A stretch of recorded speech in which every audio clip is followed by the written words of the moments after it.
25 ലക്ഷത്തിലധികം ആളുകൾക്ക് സൗജന്യ ചികിത്സ നൽകിയ കാലഘട്ടമാണ് ഈ കാലഘട്ടം.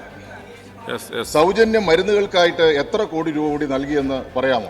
25 ലക്ഷത്തിൽ 17,000 രോഗികൾക്കാണ് സൗജന്യ ചികിത്സ നൽകിയിട്ടുള്ളത്. ഈ 4 വർഷം മാത്രം നമ്മൾ നോക്കുകയാണെങ്കിൽ 7,708 കോടി രൂപ സൗജന്യ ചികിത്സയ്ക്ക് വേണ്ടിയിട്ട് നൽകിയിട്ടുണ്ട്.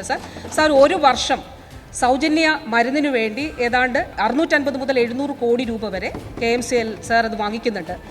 ഒരു ഉദാഹരണം പറയട്ടെ സാർ, എങ്ങനെയാണ് ഈ മാറ്റം വരുന്നത് എന്നുള്ളത്. ഇപ്പോൾ ഒരു ഡയാലിസിസിന് സർക്കാർ സംവിധാനത്തിന് പുറത്ത് ചെയ്യുകയാണെങ്കിൽ സാർ 1,500 മുതൽ 2,000 രൂപ വരെയാകും. 9 വർഷം മുൻപ് സാർ 12 ഡയാലിസിസ് സെന്റേഴ്സ് ജില്ലാ ആശുപത്രികളിൽ ഉണ്ടായിരുന്നുള്ളൂ സാർ. ഇന്ന് നമ്മൾ സംസാരിക്കുമ്പോൾ താലൂക്ക് ആശുപത്രി തലം മുതലാണ് ഡയാലിസിസുകൾ സ്ഥാപിച്ചു വരുന്നത്. 112 ആശുപത്രികളിൽ ഡയാലിസിസ് സംവിധാനം ഏർപ്പെടുത്തി കഴിഞ്ഞു. എങ്ങനെയാണ് ഇത് പ്രയോജനപ്പെടുക സാർ?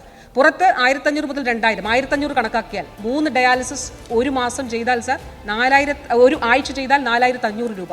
അപ്പോൾ ഒരു മാസം എത്ര രൂപ ഒരു വ്യക്തിക്ക് ചെലവാകും സാർ? അവിടെയാണ് സൗജന്യമായി സർക്കാർ ആശുപത്രികളിലൂടെ ഡയാലിസിസ് ഒരുക്കുന്നത് എന്നുള്ളത് നമ്മൾ കാണേണ്ടതാണ്. ഇതാണ് കേരളത്തിൽ ആളുകൾക്ക്, രോഗികൾക്ക് അനുഭവവേദ്യമാകുന്ന ചികിത്സയിലുള്ള മാറ്റം.